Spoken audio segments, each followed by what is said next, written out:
Pero bien, sin más preámbulo, comencemos. Para hablar de las generalidades de la investigación, nosotros tenemos que citar lo relativo al deber de investigación penal. A partir de los comentarios respecto de este deber, es que se van a desprender todos los demás aspectos en nuestra explicación. En algunos casos ya no hice diferenciación, porque eso definitivamente una explica a partir del deber de investigación se va desagregando, es decir, va permitiendo que se asocien particularidades de la investigación inicial y que nos van a facilitar la comprensión de, del objeto principal de esta asignatura, que es esa fase del procedimiento penal. Acá en la diapositiva podemos observar del costado derecho el fundamento que existe para el deber de investigación. Cuando aparece una norma del derecho asociada con el derecho civil, el derecho familiar, el derecho mercantil, el derecho laboral en la Constitución, para empezar, por encontrarse en la Carta Magna, tiene su mayor o su mejor fundamento ahí. Y su aplicación, su implementación se deriva, o se aplica o se aboca a las áreas específicas. Sin embargo, algo que dice Ignacio Burgoa Orihuela en su libro Derecho Constitucional y que debemos rescatar es que mientras la disposición aparezca en la Constitución, pertenece al derecho constitucional. Aun y cuando, decíamos hace un momento, su implementación se aboque a alguna área en específica del derecho, como en este caso el artículo 21, primer párrafo, se aplique en materia penal, en realidad no deja de ser derecho constitucional. Y raíz entonces de una serie de afirmaciones que tienen que realizarse y practicarse. ¿Realizarse dónde? En el marco secundario, en la norma reglamentaria en su caso, y practicarse dónde? En las diligencias, que con apego a eso que está dispuesto, tendrán que realizarse. En este caso, en materia penal, en el desarrollo de la investigación. Pero en el derecho constitucional, para eso realizaba toda esta explicación, nosotros tenemos el artículo 21, en el cual se regula esta parte indagatoria y se afirma que es responsabilidad del Ministerio Público, así como de los cuerpos policiales. Estos cuerpos policiales, por ahora vamos a invocar uno en particular, la Policía de Investigación, Científica y de Investigación, tendrá que proceder o tendrá que actuar bajo la coordinación del Ministerio Público. Eso es muy interesante, porque el hecho de coordinar no implica directamente, a pesar de lo que puedan expresar los especialistas en las estructuras jerárquicas, son los administradores, no implica en realidad que sea jefe. La expresión más bien, y con una connotación meramente social y hasta política, tendría que ver con el hecho de que tiene que ser el líder de esa indagatoria. ¿Cómo es que va a ser el líder? Pues sí, va a identificar el resultado de la operación policíaca, va a proponer diligencias que estos cuerpos deberán practicar, va a llegar a valorar lo que realicen, va a recibir la propuesta de las partes y va a dar su visto bueno para que se realice. Pero en este caso nos quedamos en lo que la Constitución de forma tajante establece, y es que esta indagatoria es responsabilidad del Ministerio Público, es responsabilidad de los policías, y el primero será quien tendrá que coordinar las acciones de los segundos. Y no solo de los segundos, sino también como en la práctica, como decía uno de mis estimados maestros, me refiero a los que son parte de esta clase, también coordinará incluso trabajo de algún perito en caso de que sea necesario. No cuentan esos policías y este Ministerio Público con una estructura jerárquica determinada, cuadrada e irremediable. Solamente es el asunto de la coordinación. Después de eso podemos pasar ahora sí al artículo 212 del Código Nacional de Procedimientos Penales. Para identificar cómo es que se consolida la intervención formalmente del Ministerio Público en el tratamiento de los hechos delictivos. Y es que, según este precepto, en todo caso o en cualquier circunstancia en la que esta autoridad llamada Ministerio Público conozca el hecho de que se ha presentado una acción de corte delictivo, lo cual solamente podrá valorar con base en lo que establece el Código Penal de la entidad de que se trate, pues va a estar obligado a coordinar, a dirigir la investigación en la materia. Esa investigación tendrá que ser continua y será su responsabilidad al momento de coordinar o dirigir, favorecer que no se detenga, a reserva de lo que la propia ley adjetiva en materia penal establece, que es un aspecto al cual en un momento más vamos a pasar.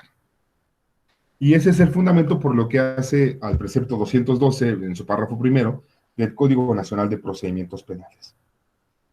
Más adelante, esto es en la parte baja de este esquema, tenemos el fundamento respecto a la dirección y coordinación, o mejor dicho, la coordinación, voy a dejarlo así para no comprometer la explicación, que debe realizar el Ministerio Público con algunas instancias, como son la policía y otros auxiliares.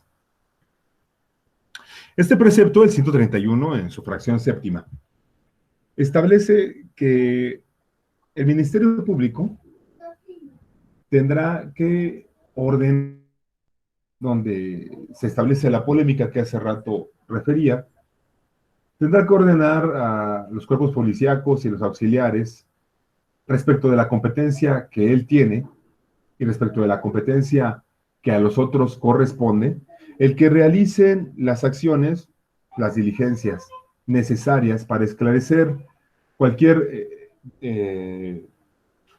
conjunto de actos, de hechos, que pudieran ser catalogados como delitos. Y como yo decía hace un momento, será su responsabilidad también analizar las que ya se hayan realizado. En todo caso, solicitar que algunas se realicen, coordinar que se hagan de la forma adecuada y valorar las que se han realizado. Ahora bien, la polémica nace en la expresión con la que comienza la fracción séptima, al decir ordenará.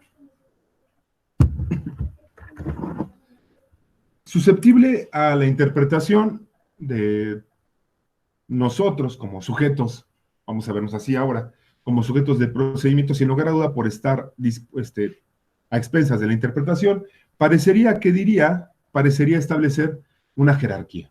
Porque si el Ministerio Público ordena a la policía y sus auxiliares, eso quiere decir que es la autoridad directa con la cual están laborando. Sin embargo, bien podría referirse esta afirmación de que ordena al hecho de que se encuentra coordinando, al hecho de que se encuentra disponiendo de las piezas lo más favorable posible, a efecto de que se dé una investigación adecuada, una investigación prudente. Entonces, si por ese lado se refiriera a la coordinación más que a la condición de superioridad jerárquica, estaremos en el mismo dicho de lo que establece el artículo 21 y el artículo 212 de diverso procedimiento, el primero y el segundo de este mismo, que es el Código Nacional de Procedimientos Penales, respecto de la intervención del Ministerio Público. ¿Qué es lo que podemos rescatar nosotros? Primero, ¿qué es el Ministerio Público? La autoridad que se encuentra con mayor cantidad de responsabilidades en el desarrollo de la investigación inicial. Segundo, que es la policía con las diligencias que practica, un brazo ejecutor importantísimo para que el Ministerio Público pueda cumplir con la facultad de investigar y reunir elementos, que esa es la policía y que además opera supervisada, no, vamos a poner un concepto muy claro, ordenada, como dice acá, coordinada por ese Ministerio Público. Igual que los auxiliares. ¿Quiénes son los auxiliares? Pues el médico legista, ¿verdad? El psicólogo forense, algunos otros peritos, porque habrá algunas otras instancias o aspectos respecto a los cuales se requerirá un peritaje. Todos ellos están dispuestos estratégicamente, con facultades bien descritas y una responsabilidad grandísima, que es reunir medios de convicción desde la investigación inicial. Porque ese es el elemento básico que permite al Ministerio Público solicitar la continuidad del procedimiento.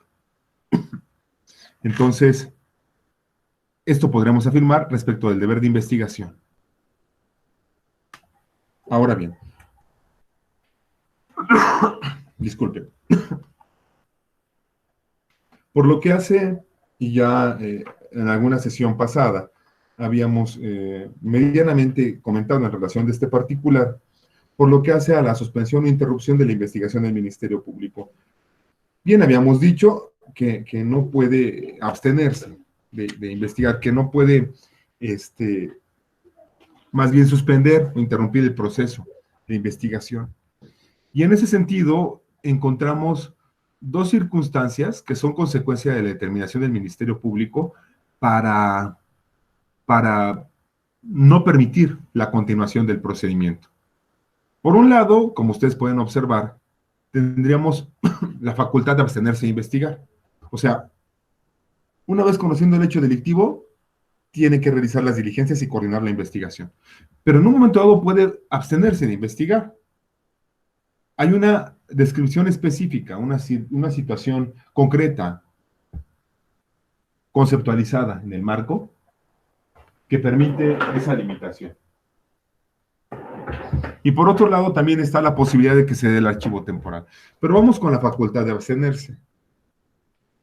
Ello está dispuesto, aquí se los he citado, en el 253 del Código Nacional de Procedimientos Penales, el cual dice que sí hay forma de que se abstenga. Una de esas formas, se da cuando los hechos que la denuncia contiene o la querella o el acto que se haya realizado para hacer partícipe a la autoridad administrativa de la posible comisión de un ilícito, cuando esos hechos que le están narrando por medio del documento o de forma oral, a todas luces, no sean constitutivos de algún delito. ¿Cómo es que podemos saber que no son constitutivos de un delito? Cuando el proceder por sí mismo no tiene un tipo penal designado. Cuando los elementos de convicción que se están aportando no parecen tener una relación directa con el evento. Cuando, por ejemplo, ya hubiese prescrito la acción. Es una circunstancia también bajo la cual se puede abstener de investigar. Y es que, como ustedes bien lo saben, cuando ha prescrito la acción, pues no se puede dar ninguna diligencia en consecuencia. O, ¿por qué no? También el propio precepto establece que esto va a ocurrir cuando la responsabilidad penal del imputado se haya extinguido. Esto quiere decir cuando ya no pueda ser castigado. En el primer caso, de la última parte que comentábamos, cuando prescribe la acción, es porque ya no puede darse el análisis de una conducta delictiva, puesto que el tiempo que se tenía para la denuncia y la investigación ha fenecido. Y en el segundo caso es cuando ya no puede pagar el sujeto alguna condena por el delito que se le está adjudicando, cuando ya no hay responsabilidad, cuando esta responsabilidad se ha extinguido. ¿En qué circunstancias puede pasar eso? Cuando a lo mejor el delito ya no está tipificado, hubo una abrogación, una derogación. Cuando la pena ya se ha cumplido, cuando hay una causa de exclusión de la responsabilidad vigente que aplica en las circunstancias. En fin, cuando ya no se le puede adjudicar una responsabilidad, ya no podrá continuar la investigación. Ese precepto 253 brinda la oportunidad entonces de que el Ministerio Público no continúe, la posibilidad de que no continúe con la investigación. A pesar de que dijimos que una vez se conozca un hecho delictivo va a investigar, y esto es porque hay excluyentes que ustedes acaban de escuchar en cuanto a la obligación que tiene de hacerlo de forma ininterrumpida y continua. Ahora, por otro lado tenemos que también puede decretar el archivo temporal, y esto está regulado en el precepto 254 de nuestra ley adjetiva. ¿Por qué? ¿Qué significa archivar? Archivar, vamos a verlo así, implica que se va a poder guardar. ¿Y por qué se archiva en lugar de abstenerse de investigar? Se archiva, entre otras cuestiones, porque no se cuentan con elementos suficientes para establecer líneas de investigación. Y si eso ocurre, pues es racionalmente imposible adjudicarle la responsabilidad a una persona. Por esa razón se archiva. Y ya cada uno de ustedes, con este registro que están realizando de los preceptos en los cuales aparece regulado, podrá hacer la consulta directa, ¿no? Vale la pena mencionar que en circunstancias normales, mis compañeros que ya han tenido intervención en procedimientos estarán de acuerdo conmigo, es muy difícil que el Ministerio Público se abstenga de investigar. Primero, porque en la práctica el Ministerio Público regularmente no recibe denuncias que sean a toda vista improcedentes. Cuando observa o sabe, porque escucha una rápida narración de quien va a denunciar, que lo que está manifestando no es constitutivo de delito, simplemente porque no hay un tipo, que es lo más práctico, ¿qué es lo que le dice? Eso no es un delito, váyase a un juzgado de lo familiar, váyase a un juzgado de lo civil, váyase a un juzgado de lo mercantil, y quita carga de trabajo a su unidad de investigación. Es difícil también que pase porque en caso de que la gente persista en querer presentar la denuncia, pues tiene una alternativa que es cierta, que es real, y les pide que la presenten por medios electrónicos. Eso es viable. Y de cualquier manera, eso no del todo parecería demostrar que está negando una atención, lo que sí implicaría una responsabilidad para él. Y en un dado caso en que, por ejemplo, recibiese por escrito la denuncia, otra circunstancia que se puede presentar, si no observa elementos, pues tal vez sería la única oportunidad que tendría de abstenerse, pero tampoco lo va a hacer.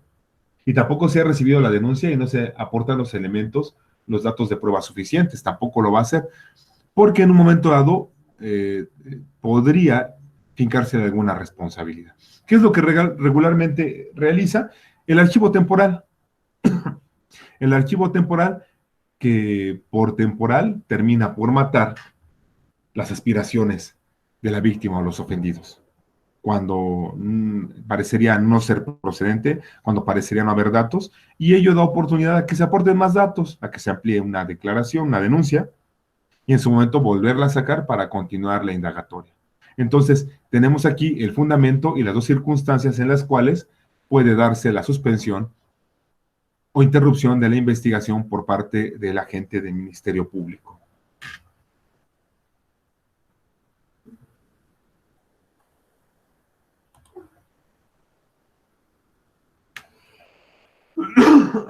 Continuamos entonces. En esto que acabamos de citar, que son las excepciones a la no abstención de investigar, se hace una reiteración de lo que yo acababa recién de comentar.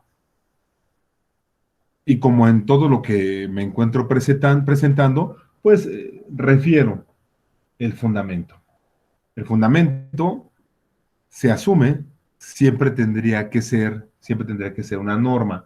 Sin embargo, hay jurisprudencia, habrá que checar cuál es su número y su época, que establece que fundar y motivar es lo mismo. Entonces, también podría motivarse alguna afirmación durante las exposiciones que realizamos de los asuntos que nos interesan, tomando en cuenta la doctrina, tomando en cuenta la jurisprudencia, en un momento dado los principios generales del derecho y, por supuesto, hasta los usos y costumbres. Entonces, Por lo que hace a esta parte de la explicación, yo me permito poner a su disposición la norma, que es el precepto ya antes comentado, el 253 del Código Nacional de Procedimientos Penales, que ahora voy a leer a la letra. Dice, artículo 253, facultad de abstenerse de investigar.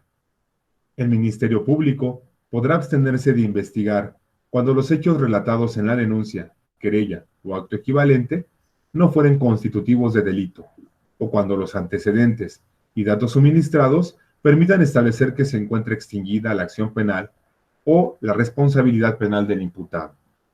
Esta decisión será siempre fundada y motivada. Algo que ya habíamos comentado. Y algo que aquí se hace consistente. Es bien natural que cuando tú como autoridad, en cualquier ámbito, en este caso hablamos del Ministerio Público, escuchas algún reclamo que es a todas luces improcedente, pues no lo atiendes. No lo atiendes como reclamo. Disipas más bien la intención de quien se siente agraviado. Ahora recuerdo, por ejemplo, que alguna vez una persona me dijo que alguien estaba hablando mal de ella. Y que si se podía que interpusiera alguna denuncia, decía demanda, ya saben que la gente común y corriente pierde de vista que hay tecnicismos también en el derecho y luego piensan que solamente somos chismosos, ¿no? Pero me decía que alguien le había amenazado, que alguien había hablado mal de esa persona, que si podía interponer una denuncia. Y en ese momento, cuando me hacía la consulta, no había pasado mucho rato que en la entidad se había ya derogado el cuerpo penal. Se había abrogado en particular el tipo de injurias, no había tipo tampoco de calumnias ni amenazas. Por lo tanto, más allá de que esta persona se sintiera agraviada, ofendida y quisiera realizar algo, pues lo único que podríamos hacer era presentar una denuncia por internet. Obviamente no lo hice, porque para eso no requiere apoyo, puesto que al presentarnos en el Ministerio Público, no podríamos hacer valer que le dijo que le iba a golpear, cuando no hay lesiones, cuando no hay forma de comprobarlo, pero sobre todo cuando no había el tipo penal. En esas circunstancias, pues no podría hacerse la denuncia. Y si hubiéramos hecho por internet, ¿qué hubiera pasado? Pues el Ministerio Público se abstiene de investigar cuando tiene conocimiento de los eventos narrados. ¿Y por qué se abstiene? Porque no puede haber persecución del delito toda vez que no había un tipo aplicable a esas circunstancias específicas que se estaban presentando. Por otro lado, tenemos, y ya lo habíamos citado, cuando los datos suministrados apuntan a que se extinguió la acción penal, comentamos ya por qué, o que se extinguió la responsabilidad penal. 3 puntos que habían sido tratados y que quise poner en este esquema para hacerlos más explícitos. Ahora bien, cuando hablamos de la indagatoria, irremediablemente tenemos que tener presente cuáles son los rasgos que esta auscultación en los hechos y en las evidencias realiza el Ministerio Público. Me permití enumerarlos en este esquema, con fundamento en el artículo 212, que establece el deber de investigación penal. Este precepto comenta que cuando el Ministerio Público conozca de algunos hechos que probablemente sean constitutivos de una actividad delictiva, pues debe de coordinar los trabajos mediante los cuales se podrán encontrar los elementos, los datos, que en un momento dado le permitan solicitar la acción penal. Y aunque esa investigación, según el segundo párrafo, ahora sí, del precepto que estamos aquí invocando, debe ser inmediata, eficiente, exhaustiva, profesional, imparcial, libre de estereotipos y discriminación, orientada a explorar todas las líneas de investigación posibles que permitan tener información, así como la información de quién pudo haberlo cometido o de quién pudo haberle ayudado. Teniendo esas características, conociendo esa circunstancia, es que estaríamos ante la presencia de un trabajo objetivo, prudente y adecuado. ¿A qué se refiere el rasgo de que la investigación debe ser inmediata? A que, teniendo conocimiento del hecho, se proceda a la reunión de elementos. Por esa razón, cuando algún ilícito se ha realizado en la vía pública y hay elementos, medios, herramientas, objetos materiales relacionados con la comisión, lo que se hace inmediatamente es aislar el espacio, tomar evidencia. No. Evidencia en imagen, evidencia por el medio de las estrategias y técnicas que tienen nuestros compañeros criminalistas. Eso debiera ser inmediatamente. Ahora, como la investigación corresponde a los policías y al Ministerio Público, el policía puede tomar la iniciativa. Por eso es que ellos realizan esa actividad, esa acción. Y cuando dice la norma policial, no se refiere solamente a la científica y a la de investigación, sino a cualquier cuerpo policíaco. Y ahí es que encontramos entonces la causa de las capacitaciones que se les dan a los cuerpos de policía para inmiscuirlos en esta dinámica de investigación. Es para evitar que se pierdan elementos útiles para la valoración de la probable responsabilidad. Debe de ser esa investigación eficiente porque no es necesario que se haga rápido, sino que se haga bien. El trabajo en la indagatoria es eficiente cuando se reúnen de forma correcta los medios de convicción. Cuando de forma adecuada, en caso de que haya detenido, se trata al detenido. Cuando de forma prudente se atiende a la víctima o al ofendido. Así es la indagatoria eficiente. Eficaz porque se hace rápido. Pero esa no es la característica. Lo menciono para poderlo confrontar. Eficiente porque se hace bien. Sin pérdida de tiempo, sin pérdida de materiales que sean medios de convicción, se hace pertinentemente. Exhaustiva, porque no se deja de analizar nada de lo que debe ser analizado para reunir elementos de convicción necesarios en la investigación. Profesional, ya se comentaba hace rato, se comentaba por lo que hace a realizar el trabajo de manera objetiva y ética, imparcial, porque no puede cargarse hacia ninguna de las partes, y libre de estereotipos, porque la investigación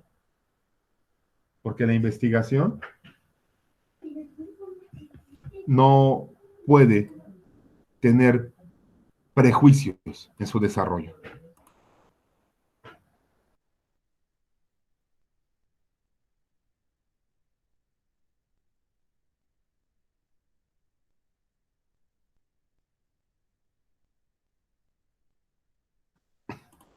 Bien, en esta dinámica de explicación, y una vez que hemos identificado o retomado los rasgos, y aquí está la muestra real de que nos encontramos recapitulando para perfilar la explicación de mejor forma, es que vamos al siguiente punto.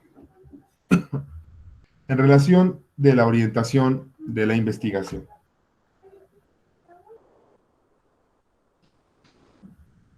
El sentido que debe tomar la investigación se encuentra establecido en un precepto que ya antes habíamos citado, que es el 212, ya familiarizados con él nosotros. El concepto de orientación de la investigación se refiere a el camino y el destino que deben tener los trabajos de análisis que se realizan por parte del Ministerio Público y de la policía, cada uno con el área de competencia que le corresponde, ¿no? Con ello se relaciona, con ello tiene que ver.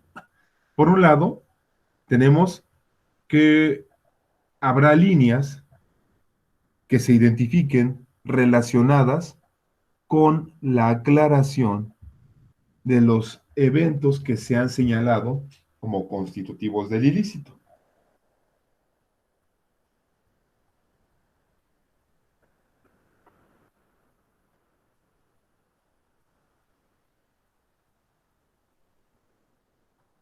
Ahora,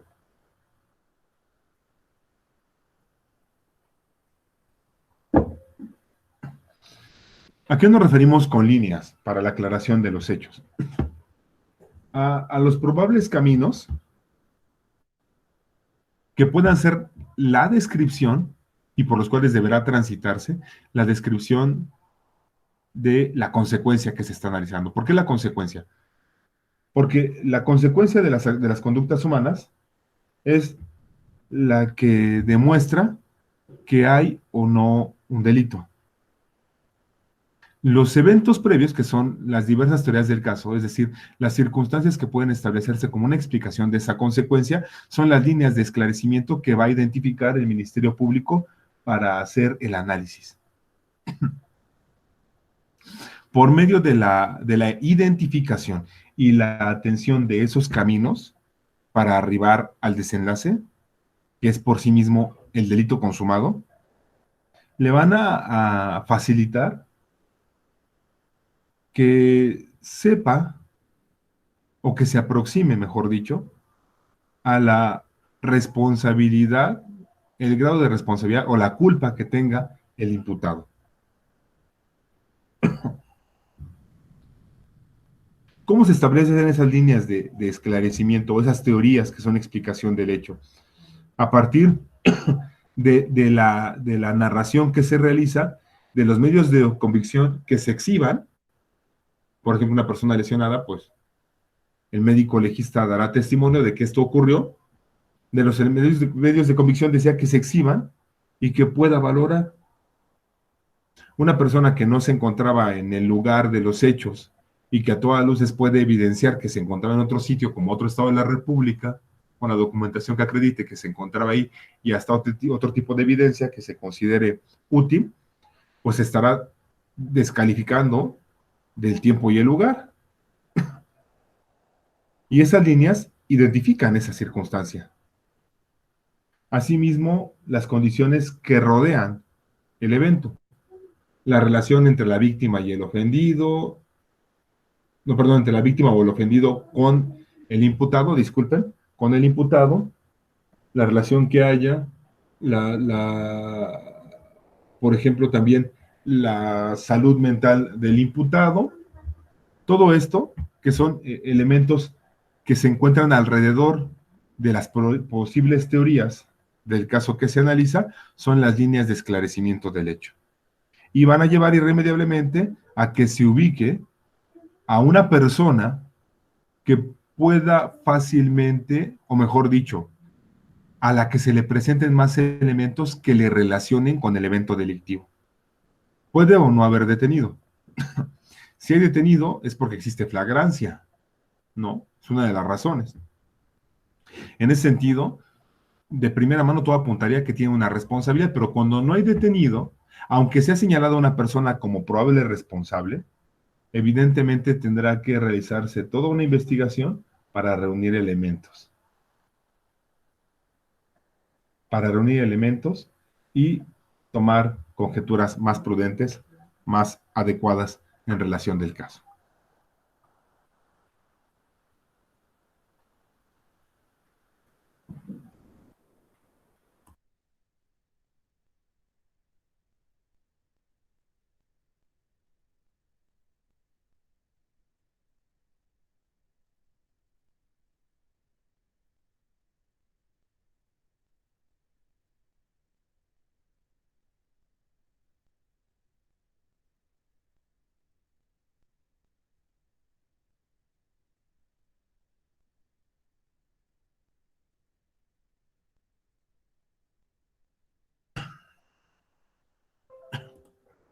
Ahora bien, en este momento tienen ante ustedes eh, una diapositiva con la cual enumeramos aquellos principios en la investigación que ya amablemente han tenido a bien explicar a algunos de ustedes. En el recuento necesario que tenemos que realizar, tenemos que en el precepto 214 del Código Nacional de Procedimientos Penales está el fundamento para la mención y el manejo o el respeto de estos parámetros. Tenemos ahí a la letra lo siguiente: principios que rigen a las autoridades de la investigación. Las autoridades encargadas de desarrollar la investigación de los delitos se regirán por los principios de legalidad, objetividad, eficiencia, profesionalismo, honradez, lealtad y respeto a los derechos humanos conocidos en la Constitución y en los tratados. Son enumerados. Nosotros hemos tenido la posibilidad, la oportunidad de haberlos ya comentado con anterioridad. Pero jamás será algo oneroso el hecho de describirlos de forma breve. En ese caso, el principio en la investigación, el llamado legalidad, hace alusión a que la intervención que tengan las partes, en su caso, la intervención que tengan los sujetos del procedimiento penal, se encuentre apegada a las disposiciones que aparecen en el marco jurídico. Y es que en el caso de autoridades como es el Ministerio Público, de los policías y auxiliares, no podrán ellos realizar en la fase de investigación inicial, no podrán realizar ninguna diligencia, ningún acto que contravenga todo aquello a lo que están facultados. No podrán entonces realizar, como en el caso de los particulares, algo que la norma no les prohíba. Porque para ello tienen designadas facultades. Y esas facultades que están en el Código Nacional de Procedimientos Penales tendrán que ser las que atiendan. Algunas de ellas ya se han mencionado en exposiciones, algunas de esas facultades, otras las he mencionado yo, algunas otras las conoce cada uno de ustedes, pero no son obra y gracia de la buena creación o de la ocurrencia de alguno de los que interviene. Cada cosa que se realiza debe de estar ajustada al derecho. Ahora bien, por lo que hace a la objetividad. Una investigación es objetiva cuando se aboca al descubrimiento de los hechos aparentemente constitutivos de un delito. Y también cuando no van a mediar otras cosas como el parecer, la buena voluntad, la disposición de tiempo, la empatía con las partes. Cuando esto último no ocurre, estamos hablando entonces de que uno de los principios de la investigación, que es la objetividad, se está observando.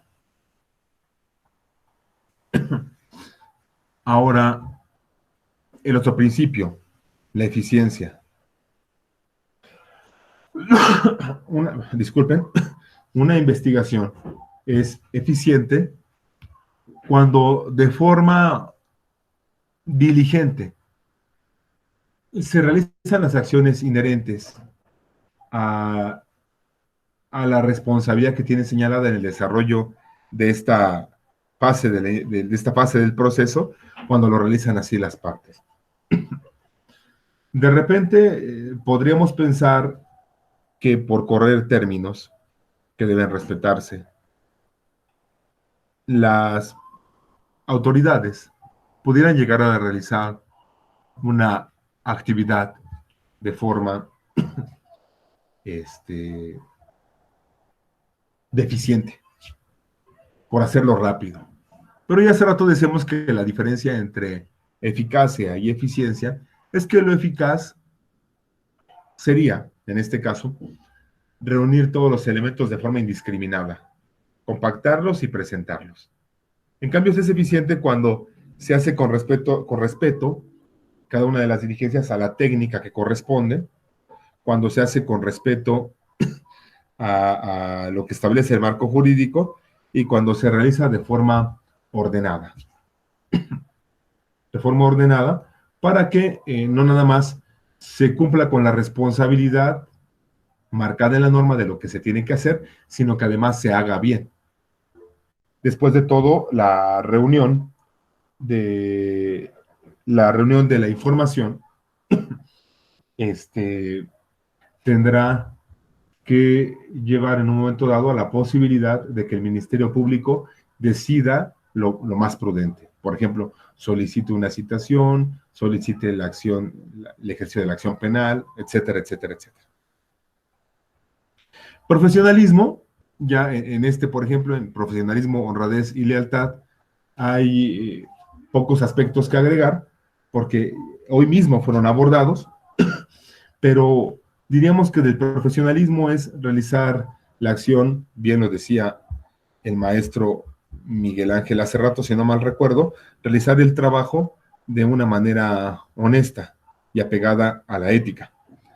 Honradez, como principio, llevaría a las partes, en particular, repito, al Ministerio Público, a los policías y los auxiliares, a realizar su trabajo sin que medie alguna causa no legal, alguna circunstancia no, no prudente en su trabajo. Lealtad es que lo hagan siempre o que intervengan siempre con el propósito de lograr su fin, que no es el demostrar inocencia o culpabilidad, sino lo que realmente está al alcance de su comprensión por las técnicas empleadas. Y finalmente, el principio en la investigación concerniente al respeto a los derechos humanos, que no es otra cosa más que aceptar y reconocer que la ley suprema, como establece la propia Constitución, se integra por este cuerpo normativo, los tratados internacionales y las leyes federales. Los tratados internacionales que sean aprobados por el Senado de la República y que hayan sido suscritos por el presidente de esta misma organización política. Ahora, ¿por qué el respeto a la ley suprema? Porque hay una jerarquía de las normas. El hecho de que haya un Código Nacional de Procedimientos Penales le da una jerarquía y es uno de los factores por los cuales se legisla para suplantar los códigos de procedimientos de cada una de las entidades. Entonces, el Código Nacional tiene una jerarquía reconocida por la propia doctrina. La Constitución por sí son disposiciones raíz o fundamento de leyes secundarias y por supuesto los tratados internacionales que tienen un lugar preponderante en toda esta estructura que es la pirámide de las normas, ¿no? Primeramente formulada por Hans Kelsen, la pirámide de Kelsen. Ahora bien, en realidad, si bien es cierto que podemos decir que estos principios giran en torno, si ustedes lo ven con un poco de detenimiento, giran en torno a el reconocimiento de los derechos humanos y el respeto a los derechos humanos, también es cierto que hay un valor que motiva la aceptación y reconocimiento de estos llamados así, derechos humanos, y es el valor de la dignidad. La dignidad humana, que no es causa de la existencia de derechos humanos, sino del reconocimiento de los derechos humanos. Por ejemplo, en este caso, el principio pro homine, que tratábamos como un principio importante en todo el proceso penal en la sesión anterior, ocasiona la existencia de normas que favorezcan la seguridad, la justicia y el bien común, ocasiona que sea necesario e indispensable actuar en México como en un Estado de Derecho y por lo tanto evitar desvirtuar el procedimiento en contra de una persona o a favor de una persona. Esto depende de la perspectiva desde la cual lo quieran observar. Ahora bien, por lo que hace a la doctrina, hay una aportación Hesber Benavente menciona que hay algunos principios que no aparecen regularmente en los cuerpos normativos. Y es el caso de nuestro país. Acá no aparecen esos dos principios, que son certeza y disciplina. ¿Por qué no se enumeran en la norma? Es probable, y si lo vemos positivamente, es probable que al encontrarse regulados los aspectos que hemos dicho y que si haya principios bien establecidos como los citados en la sesión anterior y en esta, como consecuencia tenga que darse la certeza para las partes. Como consecuencia tenga que evidenciarse o mostrarse una conducta con disciplina. Incluso puede ser porque alguno de estos principios se encuentre implícito en los otros que ya hemos enumerado. Por ejemplo, profesionalismo con disciplina, ¿no?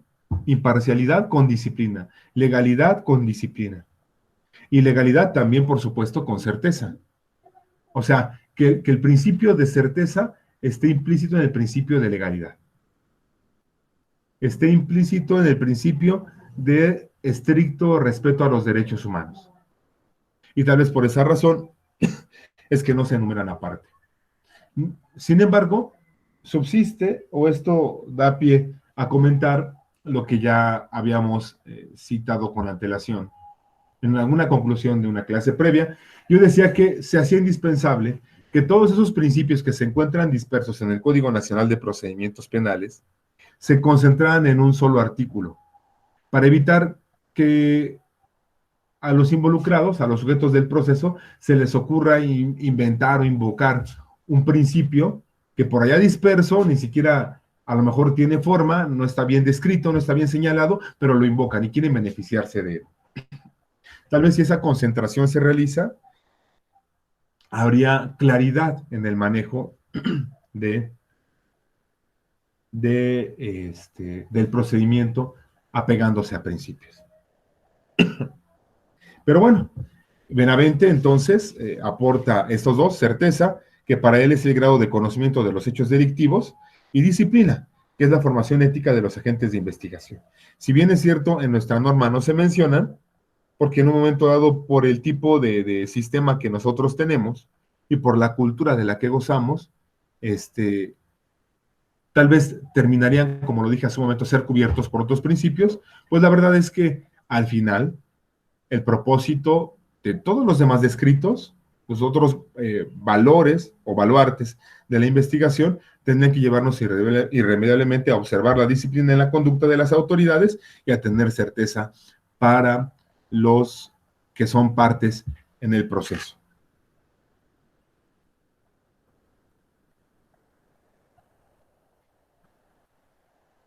Ahora bien,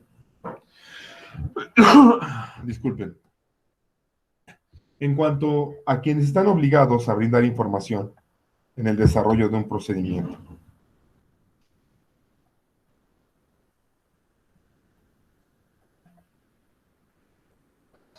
tenemos el precepto 215 del Código Nacional de Procedimientos Penales. Debo aceptar que yo sé que ustedes saben que cualquiera debe brindar información para el análisis de un hecho presuntamente delictivo. Eso es parte del conocimiento convencional que tenemos.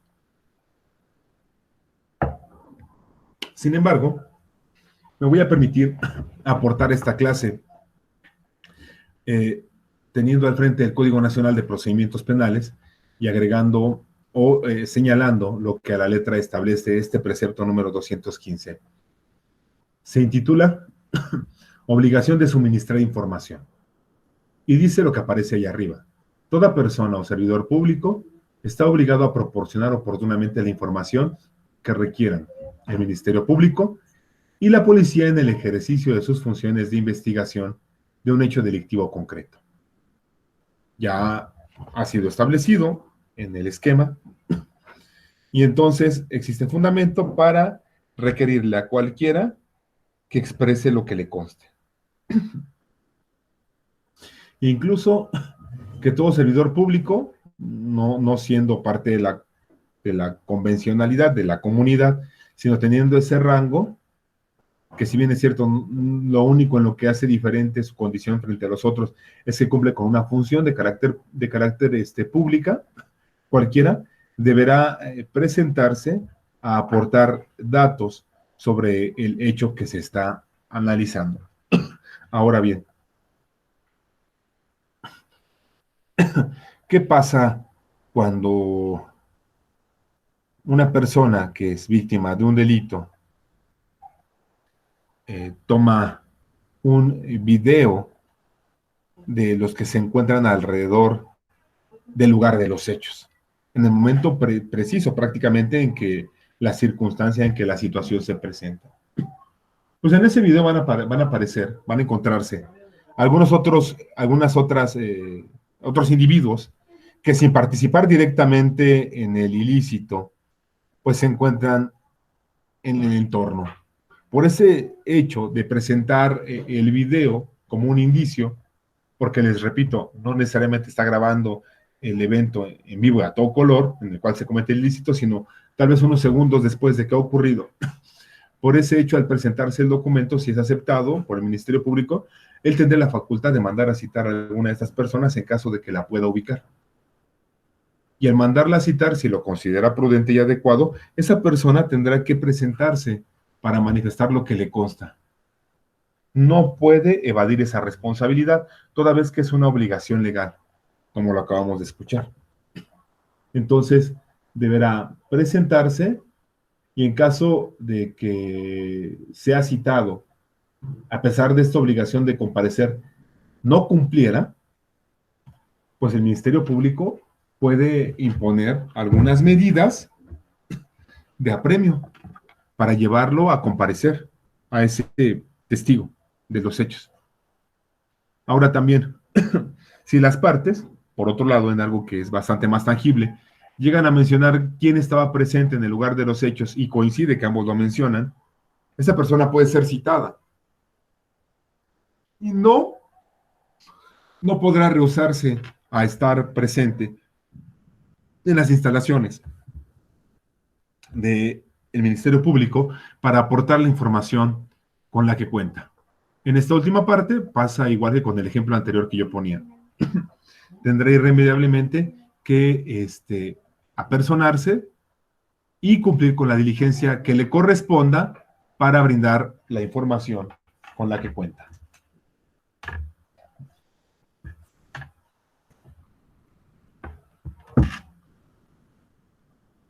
Ahora bien, en el precepto 111 de la Constitución Política de los Estados Unidos Mexicanos, se enumera a estos personajes como quienes no están obligados a comparecer. Vean ustedes de quiénes se trata. Ellos están ahí enumerados en ese precepto constitucional.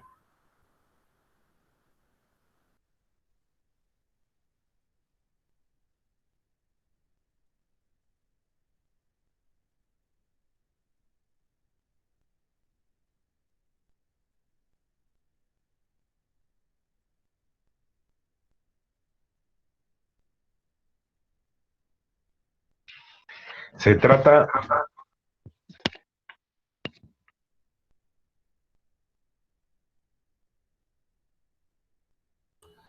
de, entonces, decíamos, el presidente de la República, los diputados federales, los senadores de la República, los ministros de la Suprema Corte de Justicia de la Nación, los magistrados del Tribunal Electoral del Poder Judicial de la Federación, los consejeros del Consejo de la Judicatura Federal,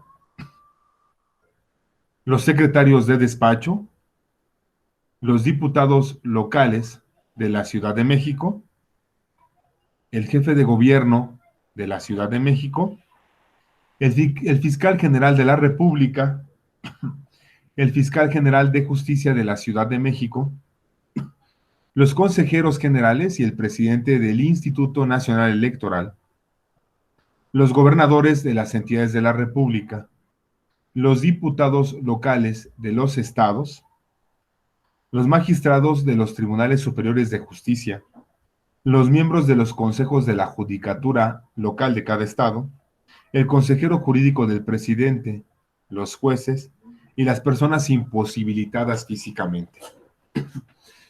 Y aunque el artículo en la primera parte de estos personajes dice que no están obligados a comparecer, y en la segunda parte dice respecto de los que aparecen del lado derecho, que son que son los gobernadores de los estados, los diputados locales, en un segundo párrafo, dice que deberán realizar alguna diligencia en particular para gozar de ese derecho. Lo que sí tenemos que agregar en este caso es lo siguiente. Ninguno de ellos puede evadir la responsabilidad de brindar información. Si es el caso de que quieren hacer uso del derecho a no presentarse, pues ellos tendrán que exponer los motivos que impiden su presencia. Eso es todo lo que tienen que hacer. Al excusarse, al exponer los motivos por los cuales no pueden presentarse, que incluso pueden ser más bien fundamentos, no necesariamente solo motivos, podrían entonces sustraerse de la responsabilidad de estar físicamente en las instalaciones. Pero no se pueden sustraer de la obligación de aportar datos. Eso no lo pueden hacer. Y tan no lo pueden hacer que por eso es que tienen que realizar la diligencia de informar la circunstancia que está impidiendo que ellos se presenten en las instalaciones a comparecer. Pero decía, no pueden evitar la responsabilidad de aportar datos. Ahora, por un lado, ¿a qué se debe que en un momento dado no estén obligados a presentarse físicamente? A la importancia de las funciones que están desempeñando. Para empezar, a eso. El asunto de que se considere, por otro lado, otra circunstancia, y es que algunos de ellos cuenten con fuero, ha estado a discusión. Y precisamente porque de entrada no están excluidos de la responsabilidad de brindar todo lo que ellos conozcan para el estudio que realiza el Ministerio Público, que coordina el Ministerio Público. Entonces, si bien es cierto, no será necesario que estén presentes, pues sí tendrán que excusarse y manifestar las causas. Como es lógico, ustedes observan quiénes son estas figuras, pues sería ridículo pensar que no lo pueden justificar porque tienen muchas funciones que desempeñar, porque todos ellos o son gobierno o son administración pública. Y como administración pública, bueno, pues están apoyando al presidente en el cumplimiento de su función. Acá, por ejemplo, autoridades gubernamentales son el presidente, los diputados, los senadores, los ministros, los magistrados y los jueces. Todos los demás que no quepan en estos rangos, pues son administración pública. Y como administración pública descentralizada, tendrán también la protección, porque dependen del Ejecutivo. Entonces no son gobierno, pero dependen del Ejecutivo y cumplen funciones que al Ejecutivo corresponden, inherentes a vigilar que se cumplan las normas. Por esa razón, no tendrían que presentarse. Y de hecho, en la exposición de motivos, porque a ellos se les otorga, o a algunos de ellos también el fuero, que repito, está en discusión porque se tratará de retirar, para todos, es que no están del todo responsabilizados para personarse, pero sí para declarar, lo cual pueden hacer por escrito.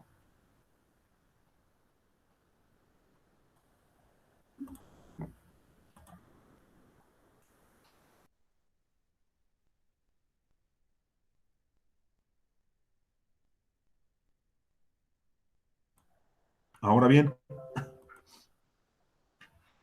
todas estas personas están obligadas a aportar los elementos deben de ser invocadas, deben de ser traídas a las diligencias por medio de citación. ¿Qué es, qué es la citación? Yo sé que eso la mayoría de ustedes ya lo conocen.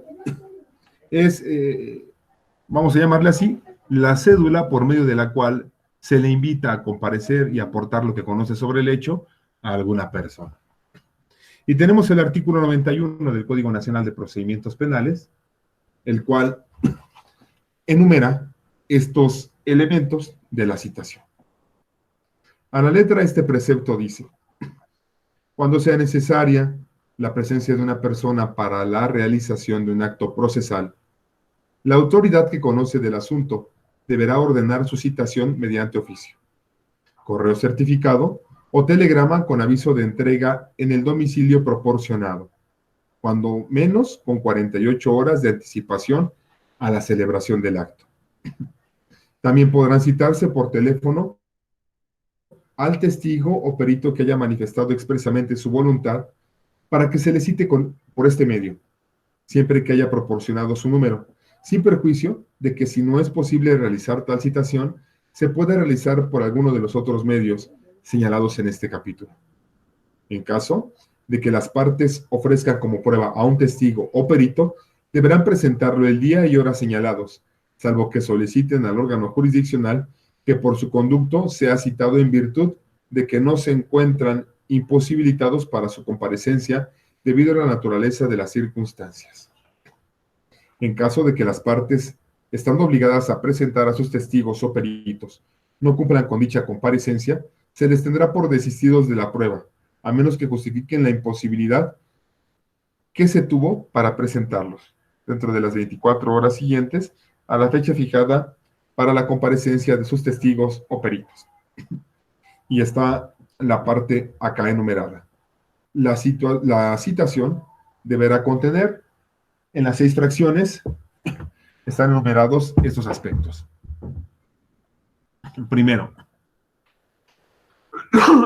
la autoridad y el domicilio ante quienes deberá realizarse la comparecencia. Es bien evidente que no se puede citar a alguien sin señalarle ante quién debe presentarse y el lugar en que se encuentra esa autoridad a quien debe presentarse. En este caso, en la investigación inicial, ¿qué se estará mencionando? El Centro de Justicia, en su caso, la unidad de investigación, la agencia del Ministerio Público, ante la cual tendrá que apersonarse la persona que es objeto de la citación. Y por supuesto, como no está obligada a conocer cuál es la ubicación física exacta de esa autoridad, podrá agregarse el domicilio, habrá de agregarse, perdón, el domicilio donde se encuentra ese ministerio, ese fiscal, ante el cual deberá comparecer. Es bien obvio que por certeza jurídica tendrá que señalarse también el día y la hora en que debe comparecer. ¿Por qué se dice en el precepto que por lo menos con 48 horas de anticipación? Pues para que no haya posibilidad de que medie un pretexto, puesto que con ese tiempo de antelación, la persona que deba comparecer podrá tomar las medidas necesarias para encontrarse el día, hora y en el lugar señalados en la citación que se está realizando. También tendrá que mencionarse el objeto de la misma. Y antes de que ahí se desaten suspicacias y me digan, ¿a poco una citación reúne toda la información respecto de la cual se está dando este tipo de invitación a presentarse? No, en realidad no. Hay algunas citaciones que con el simple hecho de que digan que se le está señalando como responsable de una conducta delictiva por lo cual se le cita, pues con eso se está cumpliendo. También debemos considerar que la secrecía es un aspecto importante para que se puedan realizar las diligencias de investigación. Y no puedes decirle a alguien directamente, oye, se te acusa de fraude o de robo. No siempre va a ser así. Algunas citaciones se van a realizar, obviamente, ya con conocimiento, con conocimiento del imputado, de que seguramente es una denuncia por tal o cual motivo es contra él y quien la presenta. Pero esa es una suposición de su parte. La certeza tendrá que ser pareja para ambas partes. Y así como se ha enumerado algún otro tipo de dato que debe aparecer en la citación, es importante mencionar que frecuentemente se cumple con el objeto de la citación, señalando, en el caso de la investigación inicial, que a la persona se le está relacionando con un evento delictivo, el cual se le quiere hacer conocimiento para que manifieste lo que a su derecho corresponda. Otra, el procedimiento del que se deriva es otra de las fracciones que está en este precepto 91 del Código Nacional de Procedimientos Penales. El procedimiento del que se deriva puede ser simple y sencillamente el número de carpeta de investigación, porque es el número con el que se identifica el desarrollo del procedimiento.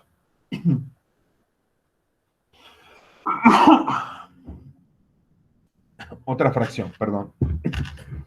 Otra fracción es la que concierne a la firma de la autoridad que la ordena, y todo esto que ustedes están leyendo, pues tiene una exacta, un exacto emparejamiento o ensamble con lo que dice el artículo 16, ¿no? Del Código de la Constitución Política de los Estados Unidos Mexicanos. Cualquier molestia que se ocasione en la persona tendrá que ser fundada y motivada por la autoridad competente. Entonces, debe ir la firma de la autoridad que ordena. La firma, y al mencionar que va la firma, pues obviamente va el puesto que se desempeña, el nombre de la persona que lo está realizando, el fundamento con el cual se está realizando, y entonces se cumple con ese artículo 16.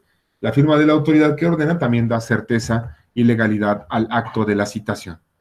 Y la última fracción se refiere a el aviso que se le da a una de las partes en relación de que en caso de no presentarse, pues tendrá que imponerse un medio de apremio, que es algo que yo hace un momento ya había referido.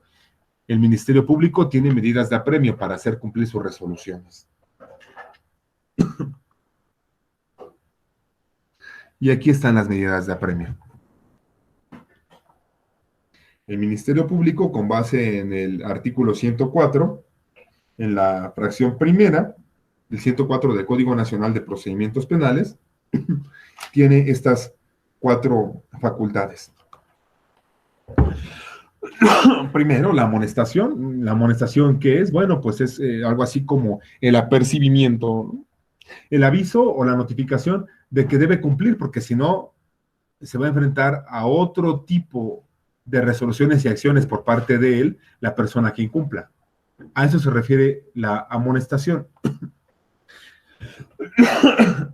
En el caso de la multa, pues el precepto establece que puede haber una sanción pecuniaria de 20 a 1000 días de salario mínimo para la persona que no cumpla con la resolución del Ministerio Público. Evidentemente, cuando estamos hablando de obreros o personas que reciben un salario mínimo, pues la multa tendrá que ser más moderada. Esto establece el precepto. Y no podrá exceder un día de salario. Pero cuando se trate de gente que no esté asalariada, tendrá que considerarse la percepción diaria que tiene para que sea de esa medida la sanción pecuniaria que se le imponga. Entonces, si no se cumple lo que dice el Ministerio Público, se le puede amonestar. Una aclaración. El hecho de que haya amonestación no quiere decir que necesariamente ese sea el orden que deban seguir las medidas de apremio. El Ministerio Público podría optar por la multa, ¿no? De esos 20 a 1000 días, dependiendo de la falta que esté cometiendo la persona, será la sanción que se le imponga. También el mismo precepto habla del auxilio de la fuerza pública. Ustedes ya saben que se refiere a que puede pedir el apoyo de los cuerpos policíacos para presentar o para persuadir amablemente de que se presente al imputado, a quien está siendo señalado. Y finalmente puede darse un arresto. Ese arresto podrá ser hasta por 36 horas. Todas estas medidas, de forma indistinta, no necesariamente progresiva, podrán ser consideradas por el agente del Ministerio Público para hacer cumplir sus determinaciones. Ahora bien, en el caso particular del arresto, hay que considerar que sí, sí podrá ser procedente siempre y cuando ya se haya dado un apercibimiento de que se iba a arrestar a la persona. Si no se le ha percibido de que se le va a arrestar o si ha sido indebidamente notificado, esa sería una causa para impedir que el arresto se dé como medida de apremio. Pero todas las demás están ahí a disposición del Ministerio Público con este fundamento para ejercerse de la manera que él considere oportuna, posible y viable. Ahora bien,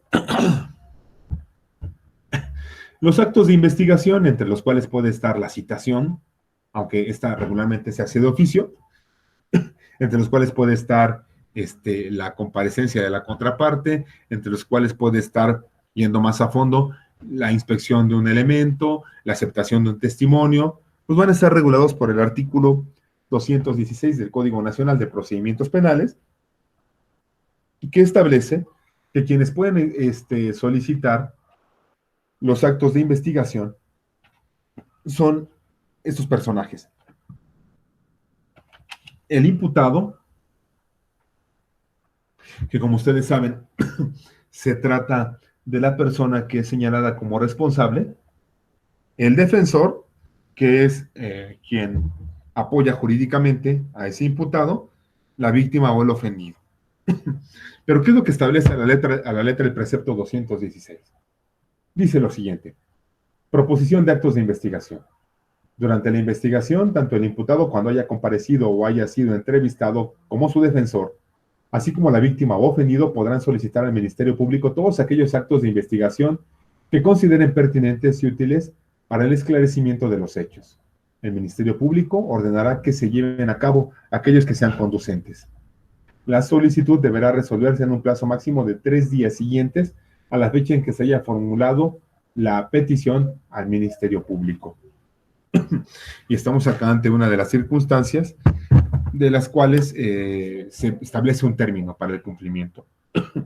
Todas estas figuras, entonces, pueden solicitarlo, pero el imputado y su defensor están limitados por otros actos procesales, como acaban de escuchar, que pueden ser que tenga que comparecer y no haya comparecido, y es que este hecho, el que tenga que comparecer y no haya comparecido, da lugar a la obligación de que si quiere saber cuál es la imputación que se realiza, pues se presente a comparecer.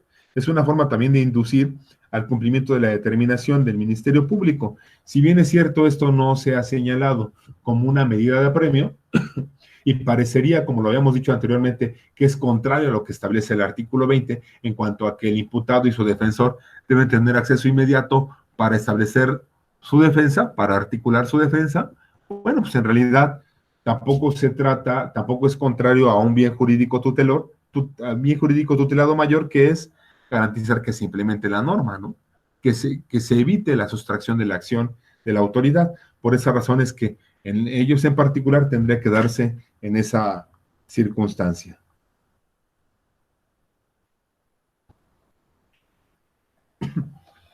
Ahora bien, esos actos de investigación que se solicitan cuentan con algunos rasgos. El primero, y muy evidente, es que se pueda desentrañar lo mejor posible la intervención de cada una de las partes. Es que se pueda ubicar cuál es la responsabilidad de quienes intervienen. Para ello están los actos de investigación. Otra característica que tienen estos actos, que se solicitan al Ministerio Público y que él mismo realiza por iniciativa, otra es la preparación al juicio oral. Sin lugar a duda, el hecho de que se puedan realizar llevará en un momento dado a la continuación del procedimiento o a abstenerse de la investigación. Por eso es que deben realizarse, ¿no?